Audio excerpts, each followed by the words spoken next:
नाखून में ही क्यों तिलक लगाता है, ये भी सोचने की वाली बात है। मस्तक का तो समझ में आ गई, त्रिनेत्र होते हैं यहाँ पर ध्यान की पोजीशन होता है, एकाग्रता मस्तक में यहाँ स्पर्श किया जाता है। ऐसे ही संतों के पैर में, पैर के अंगूठे में तिलक लगाया जाता है, चंदन लगाया जाता है। सबसे ज्यादा ऊर्जा भजन की आपके पैर से, मस्तक से और आंखों से और नीचे वाले भाग से सबसे ज्यादा ऊर्जा संसार की तरफ, पृथ्वी की तरफ जाती है। तो महापुरुषों की जो एकाग्रता रहती है, वो भजन करते हैं, पाठ करते हैं, तो सबसे ज्यादा पॉजिटिव एनर्जी नाखून से निकलती है। इसलिए जब तुमको कोई प्रणाम करते है तो तुम सोचो मैं इसको क्या दे दूं। जैसे घर में दादा दादी, मामा काकी या कोई बड़ा छोटा किसी को भी प्रणाम कर ले कि राम राम या प्रणाम कर ले, तुम्हारे मन में आता है कि इसको पूरा ही आशीर्वाद दे दूं, चाहे तुम्हारे पास हो ही ना आशीर्वाद। बोलो शंकर भगवान की। अब जिसके कई महात्मा हाथ नहीं रखते, सबके उनको पता है कि हाथ रखने के कारण ये ऊर्जा इसकी यहाँ जाएगी। हर किसी की नहीं रखते हाथ, अपने चेला के रखेंगे, अपने खास सेवक के रखेंगे। बोले गुरु जी इसके हाथ रख दो। बोले यहाँ तो हाथ रखते हैं, पंजाब में जाओगे तो बड़ा उल्टा है। बोले महाराज जी इसको बड्डा आशीर्वाद देना, तो बड्डा आशीर्वाद का मतलब उसके 2-3 थप्पड़ मारो उसके। बोलो शंकर भगवान की।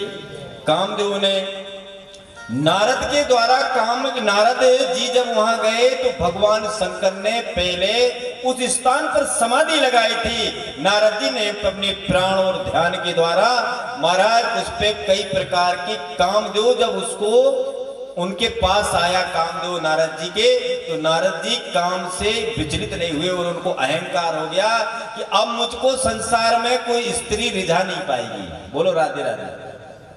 कोई मुझको काम के द्वारा परास्त नहीं कर सकता। और महाराज पहले ऐसी लड़ाइयां चलती थी, भजन की लड़ाइयां चलती थी पहले कि मेरा काम कुछ नहीं कर पाएगा, आज मैं इतना जप करूंगा, मैं इतना पाठ करूंगा, मैं इतना पूजा करूंगा। क्योंकि उस समय आपका जो आत्मा थी, आपका जो प्राण था, वो हड्डी में रहता था। किस में रहता था? और अब किस में रहता है? दाल बाटी में। बिना दाल बाटी की तो महाराज भोजन नहीं करेगा तो भूख लगी आएगी इसको। इसलिए पहले भोजन कम करते थे, क्योंकि प्राण आपका हड्डी में रहता था। तो हड्डी में जब प्राण रहता तो भोजन की आवश्यकता नहीं थी, तो फिर परमात्मा की चर्चा करता था। तो प्रश्न किया महाराज, नारद जी बोले काम पर विजय प्राप्त कर ली। और महाराज शंकर जी के पास गए। शंकर जी बोले भैया किसी और को मत बताना। क्या बोले? यदि तुमने किसी से बोलना कोई खास बात हो, आज से नहीं चली आ रही।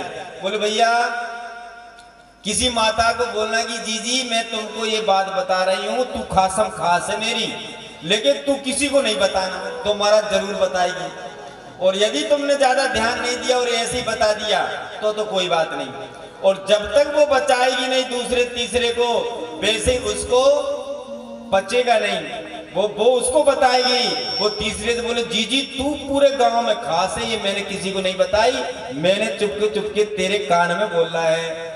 और महाराज करने करने जपन न जा।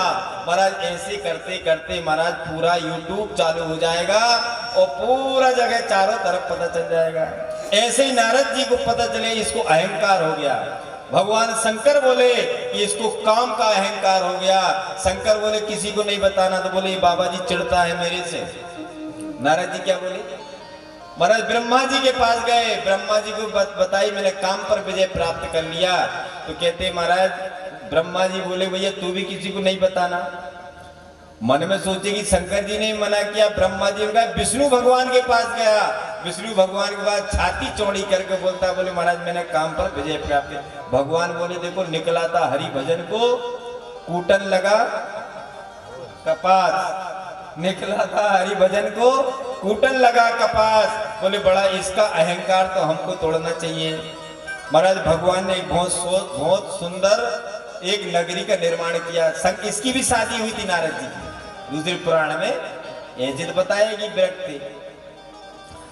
एक जगह एक नारद पुराण के अंतर्गत एक दूसरा कोई पुराण है, उनका भी भगवान ने उसकी परीक्षा लेने के लिए नारद जी के लिए एक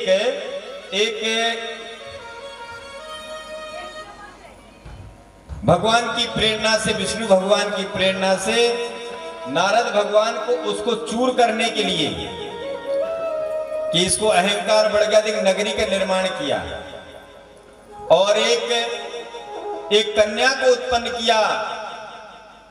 कन्या को उत्पन्न करने के बाद महाराज माया का माया का एक पर्दा डाल दिया।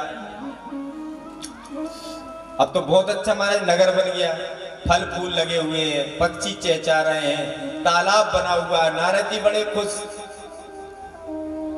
और नारद जी एक राजा के यहां पर जब नारद जी गए तो एक जो विश्वरूपी जो कन्या थी, जो लक्ष्मी का स्वरूप था, महाराज राजा ने हाथ दिखाने के बोले महाराज इसका हाथ देख दो लड़की का। तो उसमें ये लिखा था कि इसको जो वरण करेगा वो तीनों लोकों का क्या हो जाएगा, तीनों लोकों का संचालन करने वाला रहेगा, तीनों लोगों का, ऐसे उसमें रेखा लिखी। लेकिन नारद जी का मन मोहित हो गया और राजा से बोलते हैं कि महाराज इसको जो वरण करेगा, इसको जो, क्योंकि भगवान तो उसकी परीक्षा ले रहे थे। नारद जी ने मन में आया कि मैं इस विश्व सुंदरी से विवाह करूंगा। अच्छा एक बात बताइए, भागवत के अलावा ये लिखा गया है कि नारद जी वहां पर गए, स्वयंवर चालू था, स्वयंवर कुछ ही देर में चालू होने वाला था, तो नारद जी विष्णु लोक नहीं गए। नारद जी चूंकि भगवान के भगत थे तो नारद जी ने अपने आप ही आवन किया, आवन कर विष्णु भगवान प्रकट हो गए।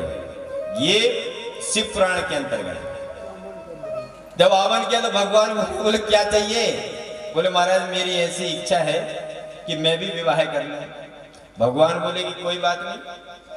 भगवान के मन में ऐसा था कि ये ज्यादा किसी के चक्कर में ना पड़े, हमारी भक्ति करता है, अभी बहुत अच्छा है, इसकी योग नहीं है। क्या नहीं है? योग नहीं है, ये विष्णु भगवान बोल रहे हैं। तो बोले महाराज क्या चाहिए आपको? तो बोले महाराज ऐसा है, आन ही देख नारद ही भूपति राजकुमार, कहूं नाथ गुण दोष सब एक हृदय विचार। शील निधि, उस कन्या का नाम शील निधि था। आन ही देख नारद ही भूपति राजकुमार, जब समझ गए कि ये उस राजकुमारी को देख के आ रहे हैं और बोले महाराज मैं कुछ नहीं चाहता, आपन रूप दे प्रभु मोहे। कौन बोलते हैं नारद जी?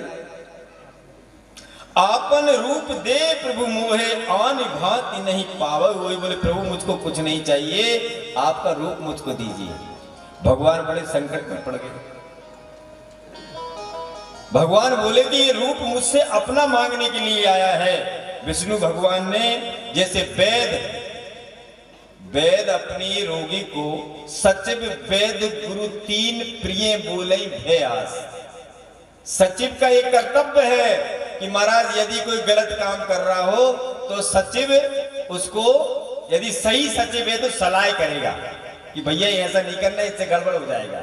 और वेद यदि सही है तो सचिव वेद गुरु तीन, वेद यदि सही है तो वो तो लड़के को तुम ले जाओगे डॉक्टर के पास में, फोड़ा हो गया तो वो तो क्या मम्मी ऑपरेशन नहीं कराऊंगा मैं, लेकिन मम्मी एक थप्पड़ मारती है और उसका ऑपरेशन कराती है। ऐसे ही भगवान समझ गए कि नारद के ट्रीटमेंट करना पड़ेगा मुझको, नहीं तो नारद बहुत परेशान हो जाए। और भगवान ने उसको बोले अच्छा ठीक है मैं अपना रूप देता हूं।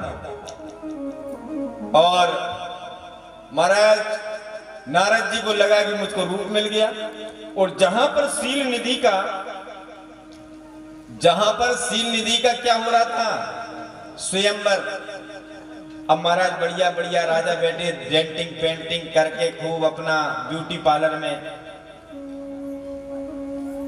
अच्छा अभी मैं चंडीगढ़ गया था, चंडीगढ़ चंडालों की शामिल बोलते थे ना, तो एक हमारी जो शिष्या है उसने बहुत महंगा खोला, क्या नाम उसका, डेंटिंग पेंटिंग का वो ब्यूटी पार्लर।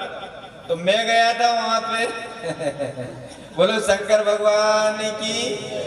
तो मैं गया था नर्मदा परिक्रमा में से, तो मैंने चप्पल नहीं पहनने से मेरी खाल हो गई मोटी पैर की।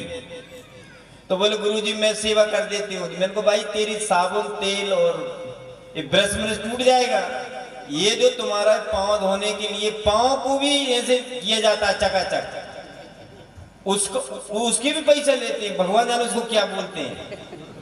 पाँव को और हाथ को, तो मेरे को उसमें तेल साबुन सब टूट जाएंगी तुम्हारी। नहीं बोले गुरुजी ये बहुत मेरे को भाई, क्योंकि ये तो मोटी चमड़ी है इसमें, ये तो वो जो बहुत ज्यादा कार में चलते हैं या मतलब जिनका पैर खराब नहीं होता उनके लिए।